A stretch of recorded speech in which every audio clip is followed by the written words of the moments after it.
ودخل الكلية الحربية سنة 1938 ضمن أول دفعة كلها ضباط مصريين. وزي ما كلنا عارفين إن مصر في الوقت ده كانت تحت الاحتلال والحكم البريطاني، فلما اتخرج السادات من الكلية الحربية بدأ يشارك زي أغلب الشباب في حركات التحرير والاستقلال والنضال بشكل عام ضد الإنجليز. لكنه في سنة 1942 تم اعتقاله بتهمة التخريب. طبعا ده أي كلام اللي الإنجليز قالوه ساعتها، لأن كان شغلهم الشاغل إنهم يعتقلوا أي شاب بينضم للجماعات الفدائية أو أي تنظيم ثوري بيدعم الاستقلال، زي أي احتلال الطبيعي يعني. لكن زي ما فترة الكلية الحربية كانت مفيدة جدا لمحمد أنور السادات، فترة السجن كمان كانت مفيدة ومهمة جدا في تكوين شخصيته العبقرية ودماغه الفذة. وفي سنة 1945 اتقبض على أنور السادات تاني بتهمة التآمر ضد الإنجليز، ودي الفترة اللي اتسجن فيها في الزنزانة 54 اللي اتكلم عنها السادات نفسه في كتابه البحث عن الذات. فترة السجن دي قرأ فيها كتب كتير جدا في السياسة وفي الفلسفة والتاريخ، واتعلم لغة جديدة. هو اللي قال كده لما خرج من السجن، غالبا اللغة دي كانت ألماني تقريبا.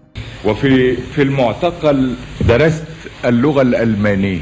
أكثر ما شدني شدا وأنا أدرس هذه اللغة الأمثال التي تعبر عن القيم الأساسية في حياة الإنسان. لا أزال أذكر هذا المثل الذي يقول أن تحب وأن تحب لهي أعظم نعمة في الوجود. رجع تاني يناضل ويثور على الإنجليز والملكية.